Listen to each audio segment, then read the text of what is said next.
శ్రీమాత్రే నమ శ్రీ గురుభ్యో నమ. జూన్ మాసంలో మకర రాశి వారి ఫలితం ఎలా ఉండబోతోంది? మకర రాశి వారికి జూన్ మాసంలో మిశ్రమ ఫలితాలు అని చెప్పుకోవచ్చు. ముఖ్యంగా స్త్రీ మూలకమైనటువంటి విరోధాలు, నమ్మిన వారి వల్ల మోసపోవటం, ఇంట్లో భార్యాభర్తల మధ్య అన్యోన్యత తగ్గటం, తద్వారా అశాంతి, ఇంట్లో పిల్లలు మాట వినకపోవటం, వాళ్ళు చెడుదారుల్లో నడవటం, తద్వారా మీ కీర్తి ప్రతిష్టలకు భంగం వాటిల్లటం, ఇలాంటివి జరిగేటువంటి అవకాశాలు ఎక్కువ కనబడుతూ ఉన్నాయి. ఇంట్లో పెద్దల అనారోగ్య పరిస్థితి కూడా కొంతవరకు భయాందోళనకు గురి చేసేటువంటి పరిస్థితులు కనబడుతూ ఉన్నాయి. అంతేకాకుండా విద్యార్థులు కూడాను కష్టపడతారు, కానీ తగిన ఫలితం రాకపోవటం వల్ల మానసికంగా కొంత మేరకు బాధపడేటువంటి అవకాశం కనబడుతుంది. కానీ ఉద్యోగాల్లో మాత్రం మంచి మార్పులు కనపడుతూ ఉన్నాయి.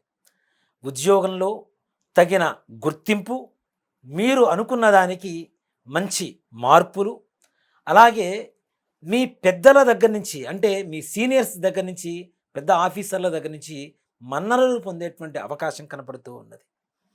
ముఖ్యంగా ఆఫీసుల్లో పనిచేసేటువంటి వారితో, తోటి వారితో సన్నిహితంగా ఉంటే మీకు కొంతమేరకు మంచి జరిగేటువంటి అవకాశం ఉంది.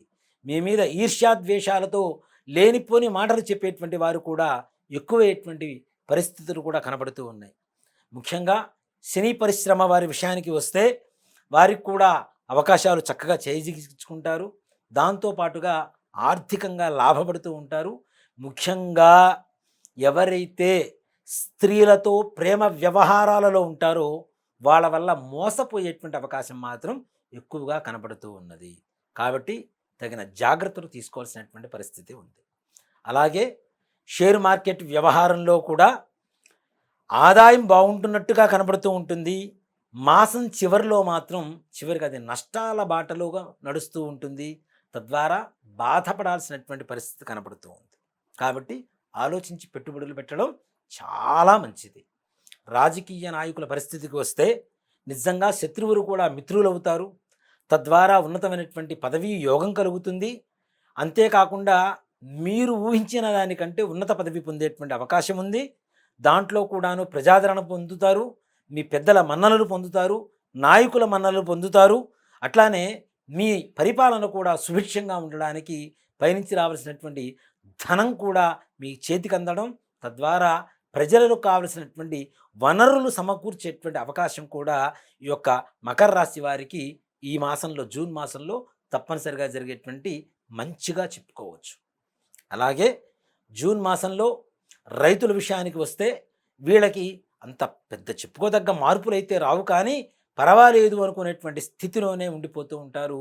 కానీ తదుపరి మాసంలో మాత్రం మంచి లాభాల బాటలో ప్రయాణం చేసేటువంటి పరిస్థితి కనబడుతూ ఉంది. విదేశీ ప్రయాణాల కోసం ప్రయత్నం చేసేటువంటి వారికి కూడా ఈ మాసంలో తప్పనిసరిగా మంచి ఉన్నత స్థితి కలుగుతుంది.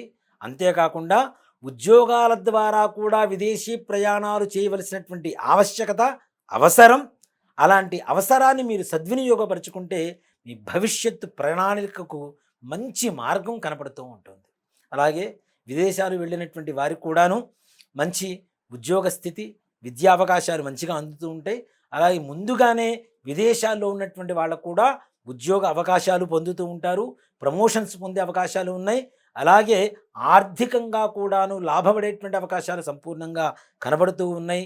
అంతేకాకుండా ఉద్యోగ స్థితిలో భయాందోళనలో ఉన్నటువంటి వాళ్ళు కూడా ప్రశాంతత పొందేటువంటి అవకాశం సంపూర్ణంగా మకర రాశి వారికి జూన్ మాసంలో సప్తమ గురుస్థాన ప్రభావం చేత సంపూర్ణంగా కనబడుతూ ఉన్నది. కాబట్టి ఈ జూన్ మాసంలో మకర రాశి వారు పెద్దగా భయపడాల్సిన అవసరం లేదు, కానీ చిన్న చిన్న సమస్యలు ఉంటూ ఉంటాయి. ఈ చిన్న చిన్న సమస్యల నుంచి కూడా అధిగమించి ముందుకు వెళ్ళి లాభాల వాటలో వ్యాపారస్తులు కావచ్చు, లేదంటే ఉద్యోగస్తులు కావచ్చు, ఎవరైనా ఆర్థికంగా బాగుండాలి అనుకునేటువంటి వారు కావచ్చు, అలాగే స్వర్ణాభరణాలు అమ్మేటువంటి వారు, అంటే బంగారు వ్యాపారం చేసేటువంటి వారు కావచ్చు, పెట్రోల్ రంగం వారు కావచ్చు, రియల్ ఎస్టేట్ రంగం వారు కావచ్చు, అలాగే ముఖ్యంగా ఈ పెయింట్స్ కానీ, కిరాణా వ్యాపారస్తులు కానీ, ఎవరైనా సరే చిన్న చిన్న సమస్యలు ఉంటాయి. ఈ సమస్య నుంచి కూడా బయటపడాలి అంటే చాలా సున్నితమైనటువంటి చిన్న మార్గం చెప్తానండి. మినప సున్ని ఉండలు ఉంటాయి, సున్ని ఉండలు అని చెప్పి తింటూ ఉంటాం. వాటిని తీసుకొని పిల్లలకు కానీ లేదా బీదనారాయణులకు కానీ చక్కగా పంచిపెట్టండి. తద్వారా మీకు ఉండేటువంటి చిన్న చిన్న సమస్యలు కూడా తొలగిపోయి సకాలంలో అనుకున్న పనులు దిగ్విజయంగా పూర్తి చేసుకుంటారు. శ్రీమాత్రే నమః. శ్రీ గురుభ్యో నమః.